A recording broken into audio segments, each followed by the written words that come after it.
Cordial saludo para todos y todas. Somos estudiantes de Antropología 4 y esta es la presentación del portafolio 3 de Etnodesarrollo sobre el buen vivir. Un tema que hemos tratado a lo largo del curso, teniendo en cuenta los referentes principales sobre los cuales se conecta el etnodesarrollo para aportar el bienestar y la calidad de vida de las comunidades y cómo se concibe esta realidad, no solamente desde las comunidades ancestrales, sino desde nuestras propias realidades. A partir de eso, entonces, vamos a abordar las preguntas e inquietudes que nos ha generado el curso, arrancando por esos referentes para comprender el desarrollo. Entonces, compañeros, tienen la palabra.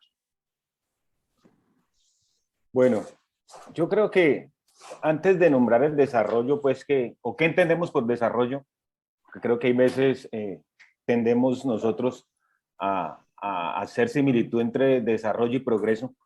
Creo que, o en los textos, nos decían los autores que el etnodesarrollo creo que va de cierta manera en contra de lo que es ese desarrollo. Si bien Eduardo Restrepo hablaba desde cuándo comienza el desarrollo y por qué sea, también decía que el etnodesarrollo es una forma de expresar las vivencias indígenas de los pueblos indígenas. Entonces, de cierta manera, ese buen vivir, o en el texto nos hablaba de una expresión que es el Suman Causay, o el buen vivir en quichua, pero más que el buen vivir es el vivir bonito, que me parece más linda esa expresión, el vivir bonito. ¿Cómo, de qué manera nosotros tenemos esa conexión con la naturaleza, con la Pachamama? ¿Cómo se da?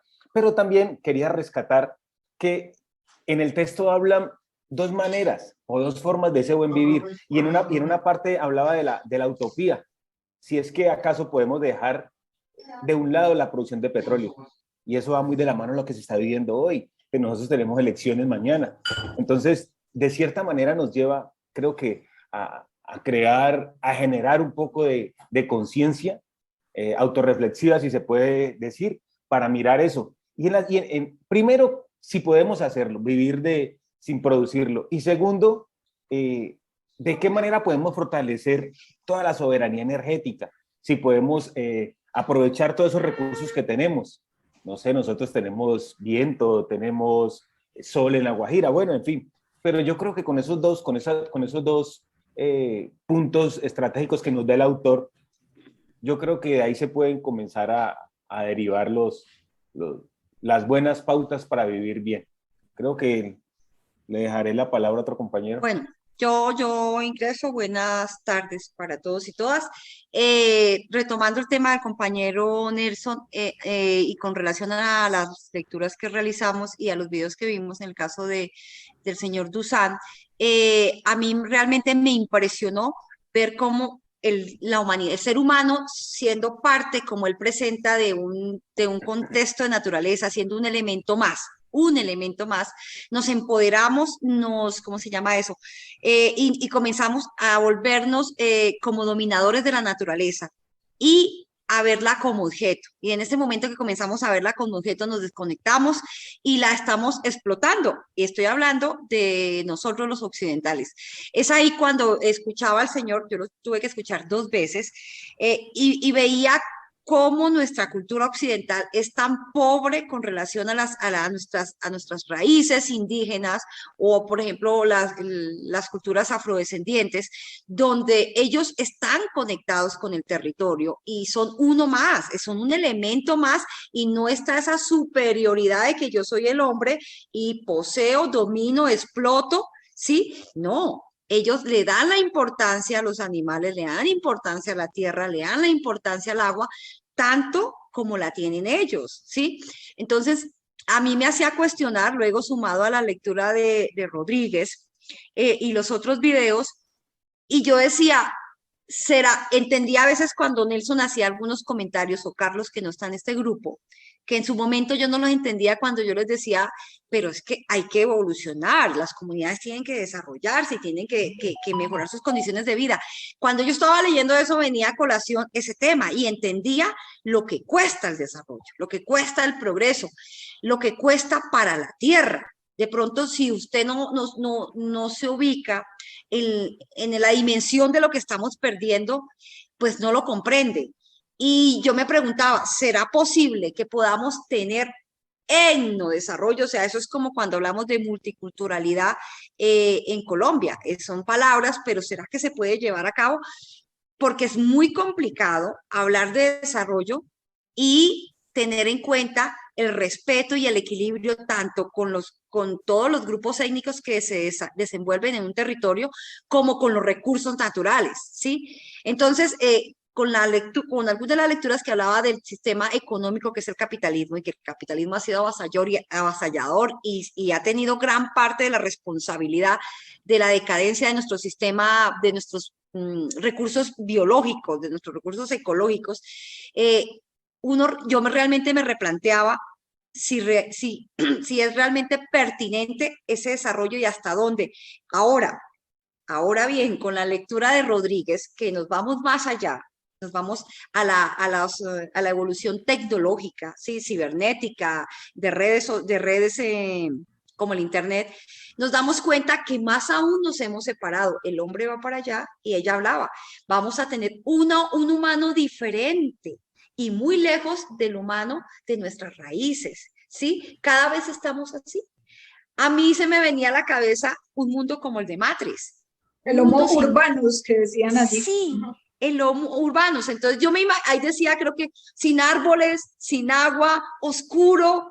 Perdónenme, compañeros, pero perdónenme la palabra, pero es un mundo que es una mierda. Entonces ahí sí yo decía, me comía mis palabras cuando les decía a mis compañeros, hombre, las comunidades tienen que evolucionar. Yo decía, yo hacía esto.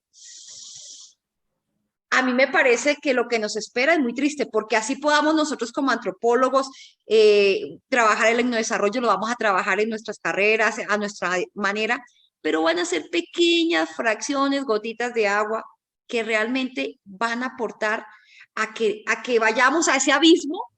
Pues un abismo es una cima porque eso va a generar progreso, entre comillas, economía, dinero, facilidades como esto que estamos haciendo ahorita virtualmente, esta reunión, ¿qué costo tuvo? ¿Qué costo tuvo? ¿Sí? Esto es una maravilla, pero ¿qué costo tuvo? Y vamos a tener más beneficios, pero ¿a qué costo? ¿Sí? Entonces, realmente vamos a trabajar en eso, no vamos a perder la esperanza, pero es como una utopía. Yo lo dejaría ahí. Perdona un Justo, momentico, Judy, adelante, Luis. fíjate que Eduardo Restrepo utiliza, me parece la premisa que él manda, que creo que muy pertinente lo que estás diciendo, que él dice que toca cuestionar el antropocentrismo. Eso es todo. Yo creo que esa palabra que dice él nos pone a pensar sobre lo que estamos hablando. Nosotros no somos el centro del universo, nosotros somos unos invitados más. Uno ¿De más, dónde? Sí, ¿de dónde acá igual. nosotros somos los dueños o vamos de esto? Sí. No, nosotros nos extinguimos y la naturaleza sí ya está mejor que nosotros. Total. Entonces, claro, Prueba de ello lo vivimos con la pandemia. Sí, claro. Somos una especie supremamente frágil en el que en ese momento, por más estructuras económicas, todas se vieron tambaleando, muchas colapsaron y no se han recuperado.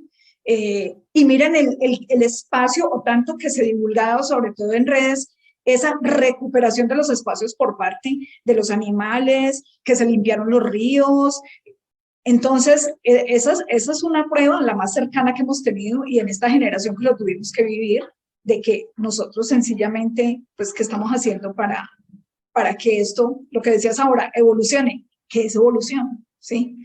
¿De qué se trata la evolución? Bien. Demos continuidad a Nati, que estaba solicitando la palabra. Bueno, compañeros, buenas tardes. A mí me parece muy importante rescatar un pedacito que habla Eduardo Restrepo y es donde dice que el etnodesarrollo no nos podemos quedar en el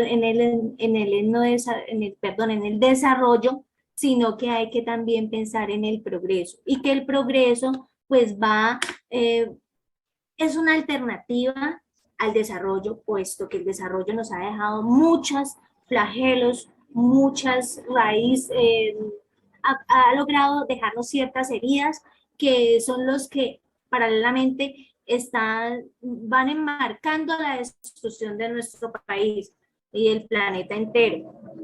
Entonces, por eso me parece también muy importante el trabajo que tienen los indígenas y diferentes culturas dentro de sus propios territorios, donde ellos hacen la preservación a los ríos, a los mares, a las aguas,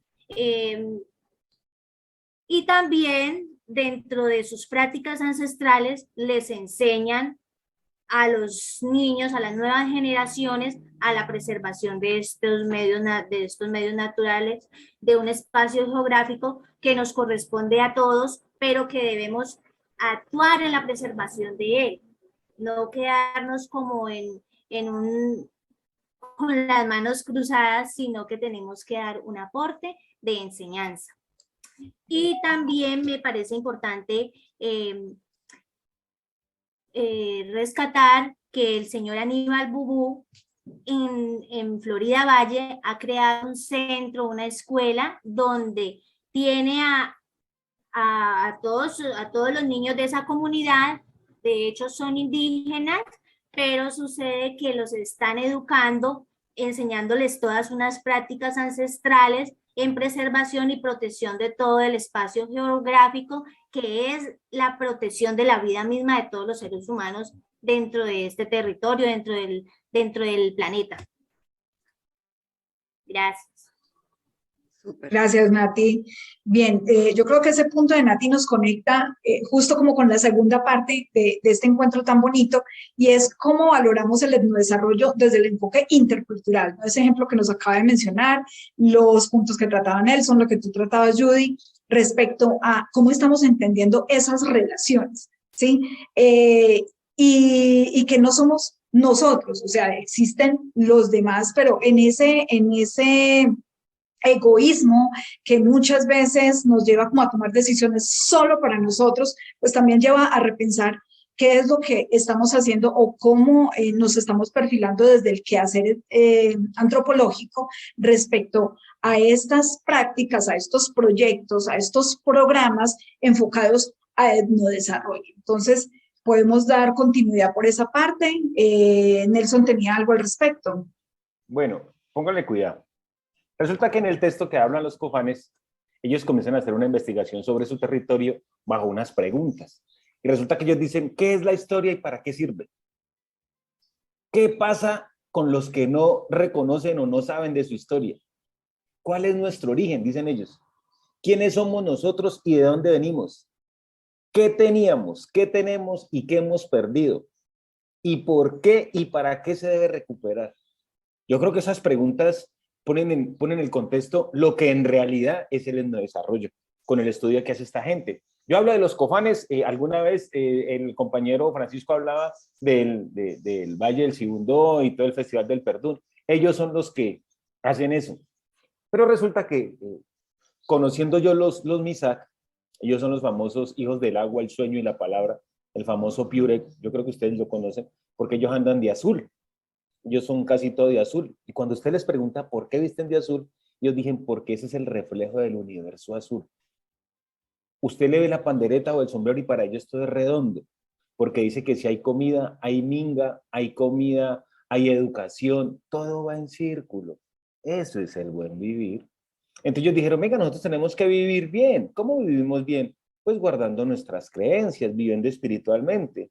Entonces nosotros tenemos que tener una educación, entonces creamos una escuela donde vamos a, primero, la lengua de nosotros, el námbri, porque el español va a ser el segundo idioma. Entonces ya hay un sistema de identidad que viene con la segunda pregunta. Hay un sistema de identidad. En el tema de la educación de universidad, ¿qué hacen ellos? No, venga, nosotros vamos a trabajar como médicos ancestrales. Entonces vamos a trabajar con las hierbas que tenemos nosotros y producimos. Porque si somos hijos del agua, pues sabemos que viene del agua. Y la otra parte que trabajan ellos es como abogados, pero ellos trabajan en parte a lo que ellos son como constitución indígena, no en parte a lo que se acogen de cierta manera a lo que está dentro de la Constitución del 91, pero ellos también tienen su rescate a nivel de política. Y así pasa con los NASA. ¿Recuerdan una charla que tuvimos, estábamos iniciando, con el antropólogo Roberto Restrepo, que nos habló del Plan Nacional de Etnoeducación para la Salud? ¿sí? Sí. Que fue un programa que se desarrolló en los 90 y fue la única iniciativa en este sentido. Y va muy en línea con lo que acaba de decir Nelson, porque lo que les entregaron a ellos como propósito, como objetivo, como ruta de ese programa fue efectivamente llevar médicos, nuestros médicos, a las comunidades en el Baupés, pero allá se vieron en la necesidad de hacer algo que en medicina normal se llama la interconsulta. La interconsulta es cuando yo traigo un especialista para que me apoye al médico general. Sí o sí les tocó hacer interconsulta entre el chamán, que no era un solo chamán, sino varios chamanes, porque cada vez que cambiaban de comunidad era un chamán diferente, recuerden que él contaba, y el médico que llevaron de acá estaba furioso y se enojaba, y el antropólogo lo que hacía era que tenía que entrar a mediar y decirle, a mediar y decirle, mire, su comportamiento, mire, de qué manera llegar. Pero finalmente la experiencia fue muy bonita porque logró que tanto el chamán como el médico hicieran interconsulta y todas las tardes se sentaran a trabajar los casos y que el médico tuviera la visión que tenía el chamán y a su vez el chamán pues también entendiera un poco de esa visión que tenía el médico.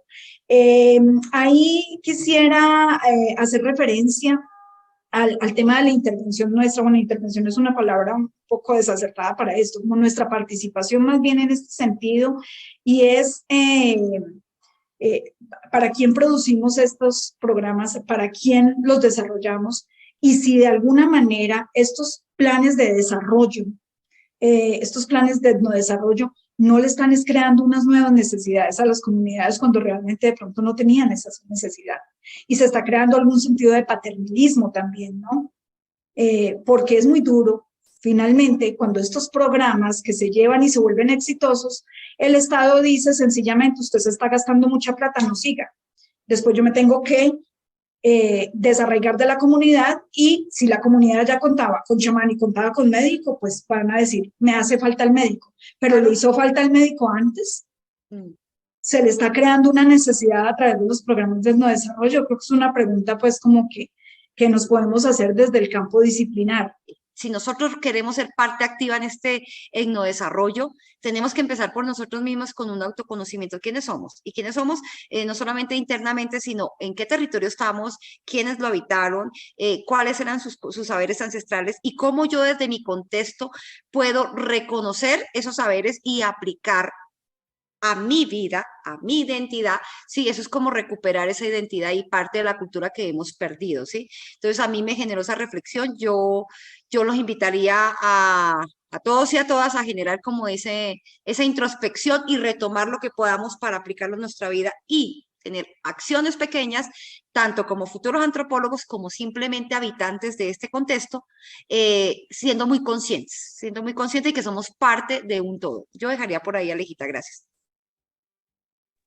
Perfecto, Judith, muchas gracias. No sé si alguno de los compañeros quiere hacer otra intervención. Yo creo que a través de la carrera que estamos haciendo, creo que nos toca crear nuevos enfoques, nuevas nociones para comprender esa diversidad de posturas, esa comunicación y ese mismo cambio social que se está dando. Pensar una metáfora de un mundo donde quepan muchos mundos. Yo creo que el mundo está en un constante movimiento. Eso sonó romántico, bonito, claro, pero bonito. Sí, yo creo que nos toca ir tejiendo, como dicen los indígenas, hay que ir tejiendo el diálogo y el pluriverso. Hay que tejer porque hay muchos mundos y todas pueden caber dentro de este mundo. Más nosotros tenemos la mayor cantidad de indígenas en el planeta. Colombia tiene 106 pueblos indígenas. Es hora de comenzar a tejer eso. Yo creo que si podemos lograr conectar eso, creo que la función de nosotros va en buen camino. Creo que lo dejo por ahí, compañero. Bien, en ese sentido, y volviendo como a la idea original de este encuentro, que terminó siendo bastante interesante y muy fluido, es que si se trata de hablar del buen vivir de las comunidades, cualquiera que sea, lo hablábamos al principio, no solamente pensando en nuestros pueblos originarios, sino nosotros pertenecemos a un ecosistema social.